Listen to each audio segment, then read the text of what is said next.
Oi, gente, eu sou o Heráclito e hoje eu vou conversar com vocês sobre WandaVision, né? É um seriado do Disney Plus que tem feito muito sucesso e tem uma série de coisas interessantes que a gente pode discutir sobre psicologia a partir dele, né? Mas, se vocês puderem dar um joinha, ativar as notificações, compartilhar esse vídeo para alguém que você ache que vai se interessar, ajuda bastante. Então, é isso. Né? Primeiro que WandaVision é muito interessante, no sentido de que usa uma metalinguagem, né? Se você achava que o máximo de metalinguagem que você ia ver na TV é aquela série já um tanto antiga, né? Community, você estava redondamente enganado, né? WandaVision ele vai utilizar uma estética de sitcom norte-americano com milhões de referências a vários programas televisivos norte-americanos famosos, né? E isso tem um motivo muito interessante no que diz respeito à psicodinâmica do que está acontecendo, né? O seriado, ele utiliza fortemente elementos. Eu acho que é da fase do John Byrne, né?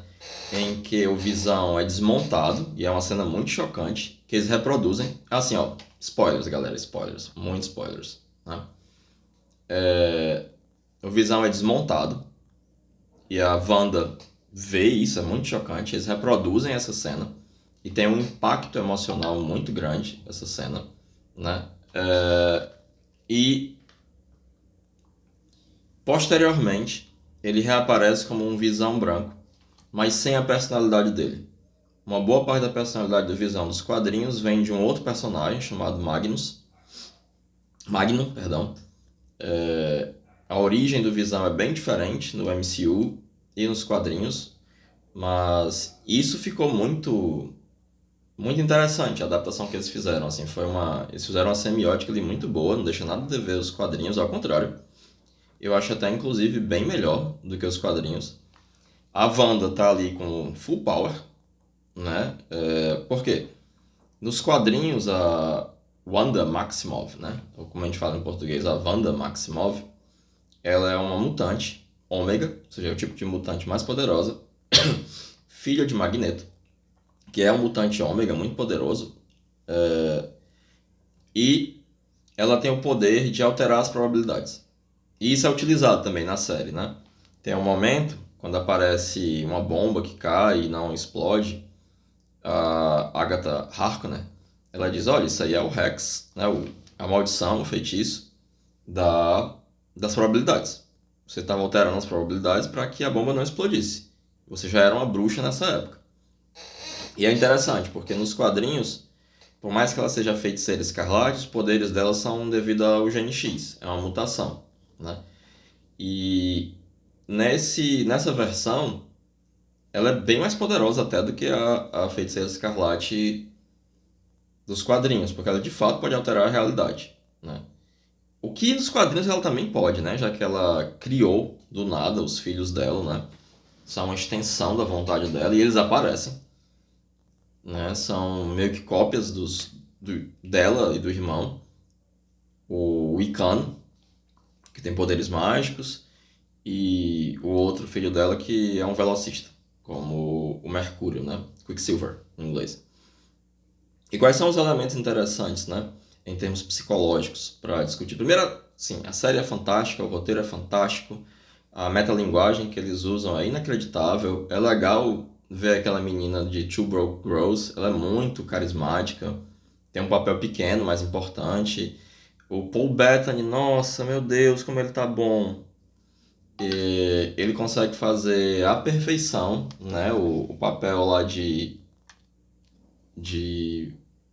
Visão. Ele é muito charmoso e ele tem um charme meio infantil, meio ingênuo, que combina perfeitamente com o tom da, da série, especialmente nesses momentos em que mimetiza uma espécie de sitcom de comédia norte-americano, né? E mesmo quando ele aparece, né, como Visão robô mesmo, ele tá incrível. A Elizabeth Olsen, né, também segura a onda muito bem, a interpretação dela é muito, muito boa, né? Inclusive porque exige muito da interpretação. Em determinados momentos você precisa fazer aquelas caras e bocas, um tipo de interpretação que era comum na década de 40 e que hoje em dia já não se faz mais e tal, e é muito bacana. É tudo muito bacana. Mas quais são os dois elementos psicológicos para se pensar que eu achei mais interessante? O primeiro é um que já está sendo muito debatido, que é o paradoxo de Teseu. O barco de Teseu foi o que levou os atenienses até Creta, e a derrota de Creta faz com que Atenas seja a grande potência marítima. Esse barco era preservado. E esse é um paradoxo filosófico, e eu não vou entrar muito em detalhes, quem foi que falou isso, quem foi que amplificou, não sei o que, eu só vou descrever. Porque ele era preservado, só que sempre que uma tábua apodrecia era trocada por outra.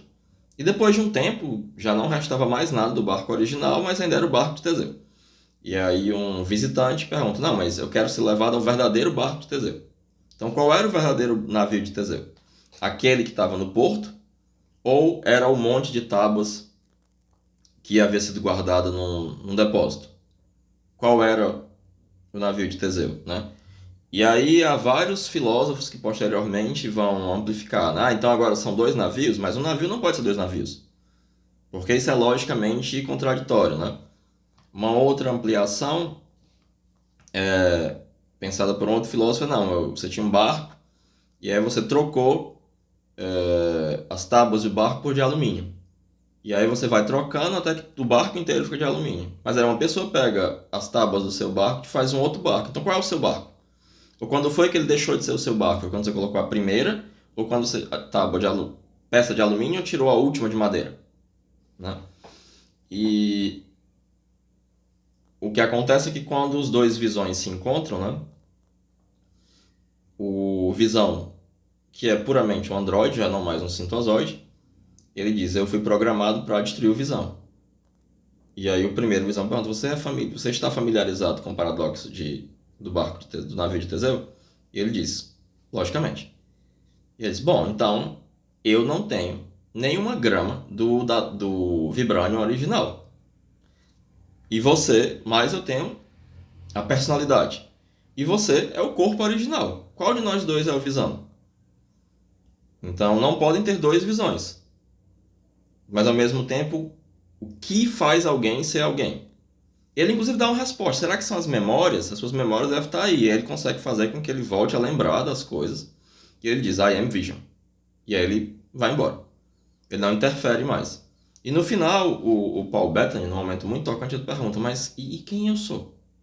Né? E ela dá uma resposta também extremamente subjetiva, né? E uma certa explicação de que há algo da joia do infinito nela, etc, etc, etc, mas que ele é o amor dela, a esperança dela e o passado dela, etc, etc, etc. E aí há uma questão relacionada tanto à memória, quanto a, no fundo, quem é você, né? O Jung, ele vai dizer uma coisa muito interessante acerca do complexo do eu. O complexo do eu, isso num dos livros básicos dele, né, que é O Homem e seus Símbolos. O complexo do eu é algo altamente composto e variado. Por quê? Porque em determinado momento você lembra de uma coisa, no outro você não lembra. Então aquilo estava ligado ao complexo do eu, agora não está mais. Outro elemento interessante, ele vai usar uma alegoria. Ele vai dizer, um homem tem uma faca. Mas ele já trocou a lâmina dessa faca 3 vezes e o cabo 4. Mas ele ainda fala a minha faca. Como é que é a minha faca? E ele vai comparar o complexo do eu a essa faca. Por quê? Porque há uma espécie de ilusão de continuidade. E essa ilusão de continuidade, ela se dá por dois motivos. Porque o complexo do eu tem o afeto do corpo, e por mais que essas modificações no corpo também aconteçam, as pessoas sempre falam, em 7 anos as suas células todas se renovaram, né? Mas você envelhece, você engorda, você emagrece, você deixa a barba deixa o cabelo crescer, corta o cabelo, raspa o cabelo, você tem novas rugas, etc, etc, etc, arranca um dente. Mas ainda assim, aparentemente, é o mesmo corpo. Por mais que aconteçam essas modificações. E por que há as memórias, de fato? Né? Talvez a resposta esteja nas memórias. E mesmo em termos de personalidade, a sua personalidade sofre modificações. Mas ainda assim, há essa impressão de que se trata da mesma personalidade. Né? E isso é um dado psicológico muito interessante que é trazido com muita sutileza e ao mesmo tempo profundidade na série. Né? Para vocês verem que o Jung ele usa um elemento, uma alegoria para falar do complexo do eu, muito similar ao paradoxo do navio de Teseu, que é utilizado na série. Porque justamente o complexo do eu é altamente composto e variado. E ele não é sempre idêntico a si mesmo. Né? É apenas uma espécie de ilusão de continuidade. Então, se o seu eu de hoje e o seu eu de 4 anos atrás se encontrassem, né? É a mesma pessoa? É a mesma coisa? Suponha alguém que ou engordou muito, ou emagreceu muito, ou sofreu um acidente, né? Ou grandes modificações psicológicas, ou um processo de amadurecimento, ou um processo de aparecimento de transtornos mentais que você não tinha antes. É a mesma pessoa? Trata-se como é que isso se dá, né? Então, a psicologia do Jung,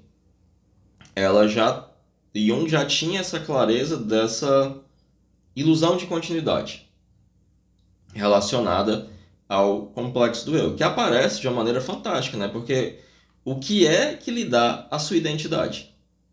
É o seu corpo? No caso, um dos visões era o material original do que ele foi constituído, ou são as suas memórias, a sua personalidade? E a série parece responder no que diz respeito à memória, né? Apesar de que, mesmo com as memórias, ele não volta a ser o Visão, porque ele não tem a mesma personalidade, as mesmas inclinações e os mesmos sentimentos. Né? Ele agora tem 2 elementos, as memórias e o mesmo corpo, né? O que é muito interessante. Um outro dado interessante é o motivo dela reconstituir, né, a realidade de uma determinada parte dos Estados Unidos como sitcoms. Existe um processo psicológico de movimentos típicos da libido, que o Jung chamou de progressão e regressão. A progressão é uma movimentação da libido em direção à adaptação ao mundo material e ao laço social, à sua adaptação ao mundo. E ela vai em direção ao futuro. A regressão ela se dá em direção ao passado e ela é uma adaptação às contingências e demandas do processo de individuação. E as duas são movimentos de sístole e diástole necessários ao desenvolvimento psicológico. E aí é muito interessante, porque eu também vai falar de um represamento da libido. É um determinado momento em que a libido não consegue mais progredir, de maneira nenhuma. Ela encontra-se represada. E aí você vê isso de maneira muito clara no seriado. Você tem a Wanda, que primeiro perde os pais de maneira muito traumática, depois perde o irmão, e em seguida o último elo dela com que a mantinha ligada a essa realidade e que a ajudava a lidar com essas perdas era o Visão. Então ela perde o amor da vida dela. E é interessante porque nesse momento, e aí entra o aspecto interessante da arte, né, e da capacidade gráfica que existe hoje em dia, ela vai até o local que o Visão havia falado para eles construírem uma casa, para eles envelhecerem juntos, e ela faz exatamente isso. Ela altera a realidade, cria um feitiço usando Chaos Magic e recria o Visão, usando essa magia extremamente poderosa que ela tem. Só que ela recria o Visão e ela cria um mundo de sitcoms, de séries americanas. E mais pra frente você descobre, entrando nas memórias delas, graças à bruxa que ela vai enfrentar depois, que quando ela era criança, numa situação em que ela tinha os pais e o Pietro, o irmão dela, antes deles morrerem, ela, para escapar da situação lá do país imaginário que ela vive, né? Sokovia, que estava em guerra e era uma desgraça, eles assistiam em DVDs de programas de TV, sitcoms americanos. Então você percebe que, havendo um represamento da libido, ela não conseguindo mais avançar, ou seja, não havendo nenhuma possibilidade de adaptação, ela regride e reativa regressivamente imagens do passado, ou imagens da fantasia. Porque a fantasia dela, de uma situação perfeita, é essa imagem dos sitcoms que lhe davam um consolo quando ela era criança em Sokovia. E a reativação regressiva dessas fantasias permite que, por meio delas, ela consiga agora uma nova atitude e uma nova progressão que vai permitir com que ela novamente possa voltar a que a libido progrida em direção à adaptação social, que é o que acontece. Mas, mesmo na clínica, você deve, durante muito tempo, se debruçar sobre essas imagens do passado que aparecem através da reativação regressiva, né, dessas mesmas imagens. Por quê? Porque o que resolve o estado de estagnação é o aparecimento de um símbolo atrativo. No caso dela é muito interessante porque ela é justamente colocada diante de um confronto moral. Se ela continuar fazendo isso, ela está escravizando as pessoas e elas vão sofrer.